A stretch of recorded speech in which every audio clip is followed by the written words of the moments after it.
I'm Owen Bigland. This is the Inside Edge video blog. Well, you guys aren't going to believe this story, although it only half surprises me.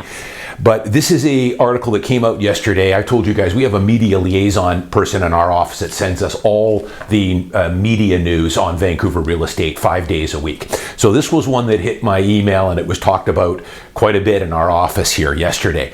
This was reported by Rob Shaw, who's a reporter for BC Politics. He writes for the CBC. He writes for Czech News. This was all over my Twitter feed. Our Premier, David Eby, was at a little luncheon giving a speech at a luncheon for a group of realtors in Victoria at the Grand Pacific Hotel. And even the reporter here is shocked at what he heard here. The title is Eby Makes a Surprising Pivot on BC Real Estate Investors. And this is what he had to say. Investors, this is Eby's words, investors who buy and sell real estate for profit in British Columbia are actually useful to the economy. No kidding, Dave. And the housing sector. Now, Shaw goes on to say that's something you would never expect from David Eby to say, considering he's waged a 7-year war in government against speculators and those who seek to flip homes. And yet that's pretty much what the Premier told a crowd of realtors at the BC Real Estate Association in Victoria on Tuesday. In the process, he revealed his intention, and these are quote, to harness that investor spirit previously viewed by the New Democrats as unfettered capitalist greed to improve affordable housing. This is not surprising some way because this is socialism, guys. And I've been pounding home here for so many years on my blog here. Investors who buy and sell real estate for profit in British Columbia are now actually useful to the economy, according to Eby. Well, yeah, no kidding, Mr. Eby. Of course they are. As a matter of fact, not only are they useful to the economy, but as I've pointed out many times over the last 13, 14 years on my blog here, the individual, what we call kind of a mom and pop investor or landlord, provides, let's call it in downtown Vancouver, 90%, 95% of the quality housing stock available for rent. And it provides pretty much 100% of the rental stock if you want in the Lower Mainland, if you want to rent a townhouse or a duplex or a detached house. The only thing that the government or purposely built, the government has provided has been a few new purposely built rentals over the last 5 or 6 years, and there's a whole bunch more, of course, coming online, as well as the new project on the native land here over on Burrard Street. But if you want a high-quality stratified condo, you're renting from an individual landlord. So, this isn't surprising. They all of a sudden realize that, we've made some bad mistakes here, that I've been pounding home here for years. I'm one of the few guys that's been doing it.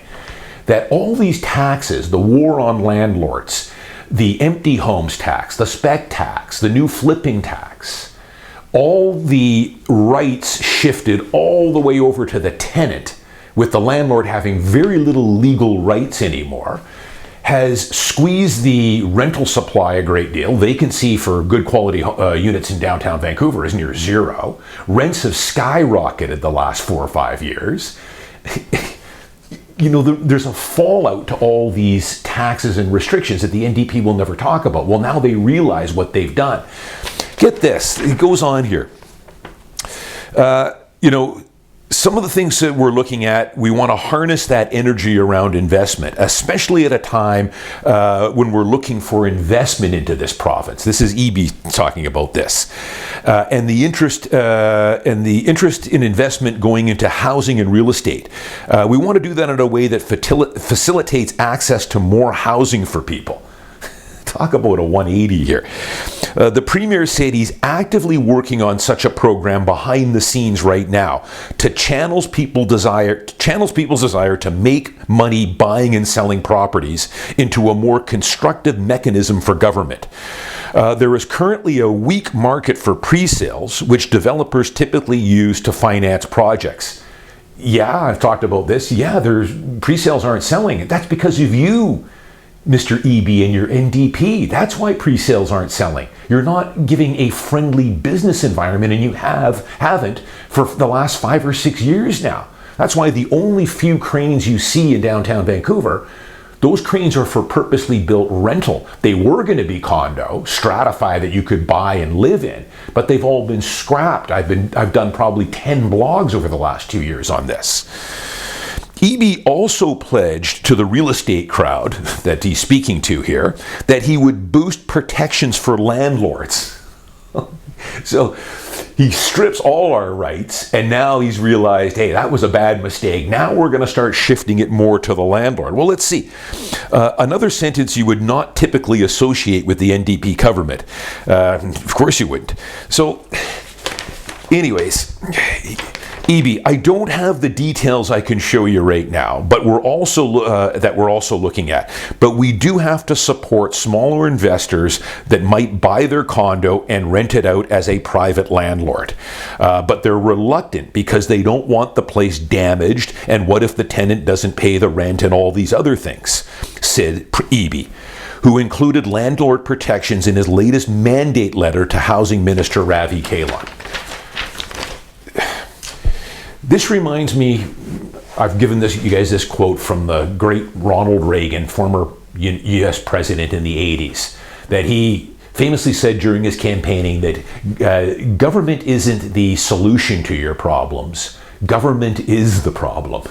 And the NDP has caused this mess that we're in, where vacancy is near zero, rents have skyrocketed up.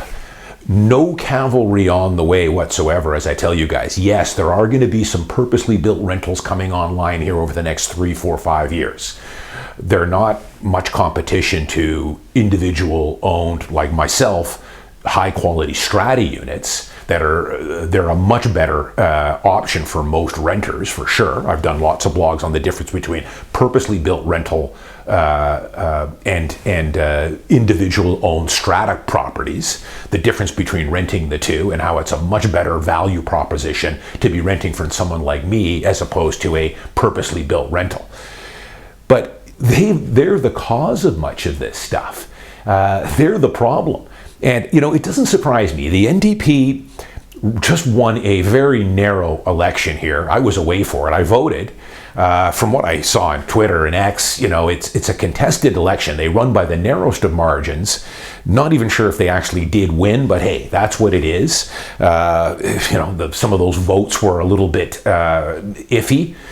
But you know, they've caused a lot of these issues. Now they've won another election. They've got a mandate now for another 4 years they're in. Now all of a sudden they do a complete 180. Let's start giving landlords more rights. Let's start encouraging people to buy investment units and rent them out. It's a complete turn. And the reason for that is they realize the mess we're in. Hey, we got all the votes we needed to get elected by promising all, you know, telling you guys about all these boogeymen that they've been doing and the war on landlords. But deep down, I think they know. They're dumb, but they're not that dumb. They know that all these things that they've been promising the renter have fallouts, have repercussions that we're seeing now.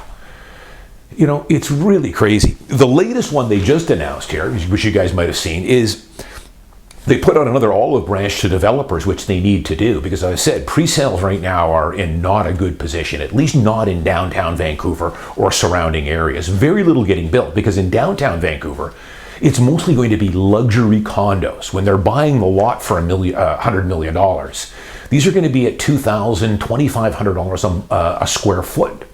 So these are not going to be affordable. That's all that's left to be built downtown. But they're giving an olive branch to developers. They've extended the what they call the marketing period from 12 months to 18 months. They're buying them another 6 months to sell their pre-sales. Which, listen, I'm for that. The developers need anything they can get. I can tell you, most of the big developers now have taken their marbles and left the playground for now. Not a friendly business environment with EB. Not a friendly tax environment, too many uncertainties. Interest rates, they're now coming down pretty steadily, but we've got issues with tariffs and the economy. We're in a recession here in BC. So they're smart. They're just taking they've gone away. What is getting built was going to be strata. It's now going to be rental, market rental. And you've got developers like Boza with Axiom. They're the ones doing that building. I'm sure they're making a decent profit on it. It's risk-free, and it keeps them busy for now, at least. Keeps some of their guys employed. But they've extended it now to 18-month pre-sale. So the developers need this. Not the greatest for the consumer, though, because I've talked about this before. You know, when you buy a pre-sale condo now, you're going to get a disclosure statement. And, you know, the developer will tell you, you know, buy it now. We're going to be selling these for the next year as pre-sale in hopes that they can sell 40, 50, 60% to get the financing to then move ahead with the construction. Now they're giving them 18 months for that. But when you get the disclosure statement in there, they might tell you that, you know, we're estimated completion is 4 years down the road. Well, don't buy that, guys. Don't believe it. In the fine print, you're going to see something called the outside date, and that's the legal date that they have, the latest outside date that they have to deliver that finished unit to. And that is generally another 2.5 years beyond their estimated completion date. So, you know, we've already got stuff being sold now that's got an outside date of 6-7 years on it. So this will just extend it another 6 months. Very dangerous, very long time frame between you putting down your first deposit until you get the keys. And I've done lots of blogs on this. So many things can happen in the interim. So this bought them another 6 months. I'm good with it because the developers are in a tough position right now. Again, thanks to the NDP. They give you these solutions here about giving you another 6 months, but they're the problem. They're not the solution. You had the problem with this. So we'll see where this goes, guys. Again, EB here talking yesterday to a group of realtors in Victoria. All of a sudden now he's realized that we need the mom and pop investor. Vacancy rate is at 1%. Rents have skyrocketed. A lot of individual landlords have left the business. Tax to death, a new flipping tax, empty homes tax. We've got the greatest deterrent there is, which is the capital gains tax. GST, double dip on the GST, which they brought in, increases to all the PTT, which is the biggest tax grab going, and bump that up. We've got an outright ban on foreign buyers nationally.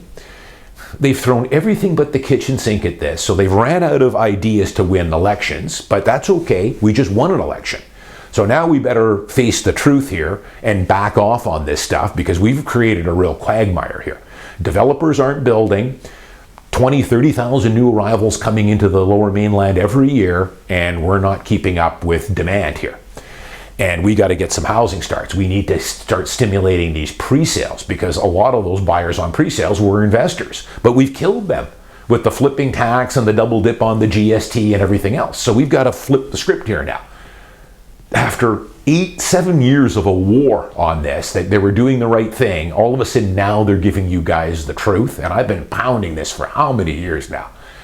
But it's really quite something here, this reversal here from him. And we'll see how it plays out. He's vague on all the first step one to reveal here is this buying the developers another 6 months for pre-sale. Not great for the consumer. Good for the developer, which they need, and I'm for it.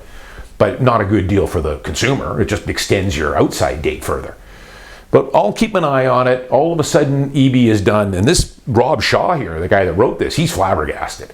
He couldn't believe what he was hearing at this little real estate meeting that was held. All of a sudden, EB realizes all this stuff. Yeah, well, guys, they realized this a long time ago. But it was to buy votes again. Target they've got to, appeal to this tenant voter. That's the core base of voters for the NDP. So we got to get the boogeymen. The boogeymen are the realtors, the greedy landlords, the developers. So what we'll do is we'll hinder them at every corner with taxes and restrictions. They know full well that these taxes and restrictions have a fallout, but that's okay. Let's just buy the votes with this. And now they've run out of every single thing to tax and restrict. Rents are sky high, vacancy is near zero, there's nothing to buy, nothing coming online, the cavalry's not coming. Well, now we better appeal to the investor. It's nuts. I'm Owen Bigland. As always, thanks for watching. See you next week.